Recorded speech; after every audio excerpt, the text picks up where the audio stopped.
today. Good to be here. A couple weeks back, I was able to talk a bit with a man I think you know, TOBYMAC. Yeah. And I asked him for an opening question for you. Yeah, ask him if when he grew his hair out really long, was he rebelling against his years at Liberty Baptist College? That's a good question. Toby would identify with that. You know, he came. I believe he came when I started my junior year or sophomore year, maybe, at Liberty. So he would have come in either '82 or '83, and I came in '81. So he would understand that dynamic well. Honestly, I always leave room for rebellion because it's one of those that just creeps up in you pretty easily. If you're like me, if there's times you just kind of, I don't know what it is, if you get told no, or it's, what is that thing in us that makes it just kind of go, really? No? I can't do that? Yeah. So I wouldn't divest myself totally from the potential for it to be rebellious, but not consciously, no. I wore short hair my whole life. When I got married, a girl can make you do a lot of things. So, Toby, my answer is my girl made me do it. As it grew, she said, "Hey, I like that. Yeah, that's good looking. Keep it." So, dude, happy wife, happy life. Amen. Do you get a lot of comments on your hair? I do. Oddly enough, I do. It's. I never envisioned, it being a thing at all. But through the years, it's been an interesting, I don't know, shtick. Who knows what to call it? But I don't think I'd cut it right now. I'd have a hard time with a bunch of little old ladies who'd get mad at me. It's possible you would lose fan base. Yeah, that's right. Toby's second question. Well, and ask him, did he have a secret ambition to sing a duet with Linda Randall, the Tate Randall, Michael Tate's sister? Oh, that's good. Actually, I probably did somewhere in there because I was such a fan of her voice. She too came to Liberty. It might have been the same year actually that I came, but it was real close. If it wasn't '81, it was '82. And she was quickly put in front of folks and asked to sing. Dr. Falwell loved her and her voice, and she had that rich. I loved that deep. You didn't have to work so hard. Sometimes when we hit high notes and sing, it's work listening to it. Sometimes it's just so intense. But I mean, she could just sing a middle C, and it was just so cool sounding coming out of her. So I've been a fan of hers, ever since I first heard her, and getting to sing with her is fabulous. So I'd have to say, maybe not a secret desire, but definitely came to fruition. There you go. You've done many duets, many collaborations. Is there still one out there that you would hope would happen? Oh yeah. Well, I love music, and I listen to just all kinds of music as far as the styles and genres. So I have a pretty wide palette musically. There are a lot of voices that have been very influential to me. One of the big ones was George Beverly Shea, and I got to do a duet with him there when he was 102 before he passed at 104. Wow. We did Does Jesus Care together.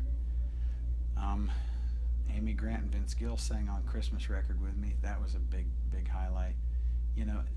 Are there others? Oh, absolutely. Toby, why don't we do one together? Toby's, what a great voice, and what a great. It's fun to have artists you respect and love that not only are very talented, but they've been honorable. None of us are perfect, so we all make mistakes, but they've been honorable with song choices and material. So, there's certain artists I could name right now that I would just jump at the chance to do a duet with, and yet I wouldn't recommend that my kids listen to their music. You know what I mean? You have to be careful because the talent sometimes outweighs the spirit of of what they end up using it for. So I have to be careful there, but definitely a TOBYMAC or some of these fabulous voices that exist out there. Carrie Job, what a great voice. We sang together at an event, but we didn't sing actually together for the song. But there's just tons of them. Yeah. I really like Guy. He was really gracious to us, DC Talk, when we moved to town. He was really kind to us. Always. He always has been. I really respect him. That's cool. He's a guy that's still in it, you know what I mean, in it for all the right reasons, and he has never lost what matters, and that's hard to on this trail. That's encouraging. The name of your tour right now is Pray About Everything. Yeah. How much does that title define the plan of action to stay the course, as Toby just said? Well, I think it would be a foundational mantra or flag that you would just stick in the ground, which is why we've hung with that tour name for 2 years, I know, and that may just be a mantra that if I'm coming to town, it's called the Pray About Everything tour, regardless of what album is new and being released at that time. For me, I have to stay in prayer. And I'm kind of weird when it comes to praying too. I'm that guy that just mumbles prayers all the time. I feel desperate a lot. I guess it's a matter of just life. Life's got so many challenges, and there's really a devil out there. He fights us, especially if you get into the battle at any level. And so I think prayer is one of the most important things that we as people of faith have in our arsenal and in our communicative toolbox to communicate with God. That is the conduit, is prayer. The old timer J. Kess used to say prayer is the key to heaven. I mean, everybody wants a key to heaven, don't you? It's an old song, but it's a deep old truth. God said, I want my house to be called a house of prayer. I mean, he could have called it anything. A house of good music, great preaching, good youth group. No, a house of prayer. Great coffee. So, yeah, great coffee.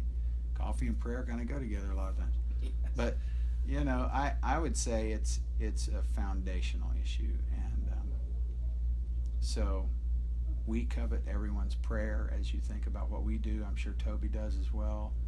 And anyone who's out fighting the good fight of faith and lifting up Jesus in the culture needs a prayer covering. And so when we come to town, we pray for those we come to sing with and to as well.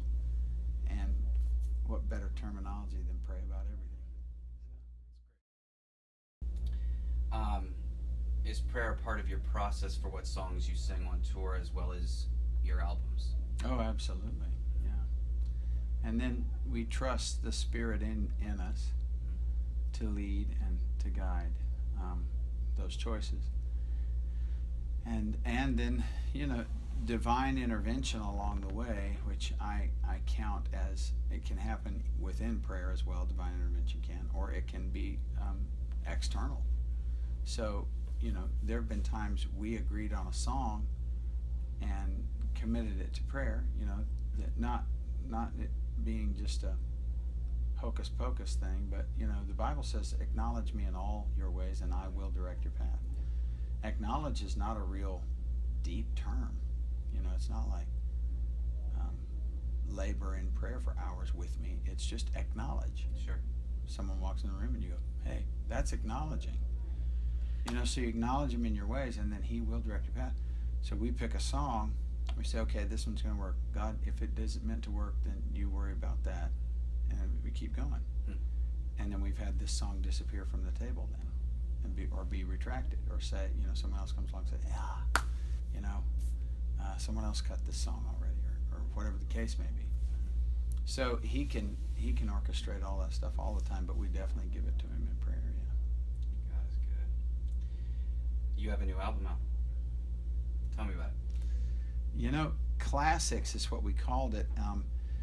We had a lot of interest in me doing some of the songs that I used to sing with the Gaither Vocal Band, and I did the verses in or sang most of the song, you know, and then we had harmonies come around us. The vocal band joined me on the harmony parts in the choruses or whatever. Sure. So we just revisited 12 of those songs that I did very consistently with the vocal band in those 14 years.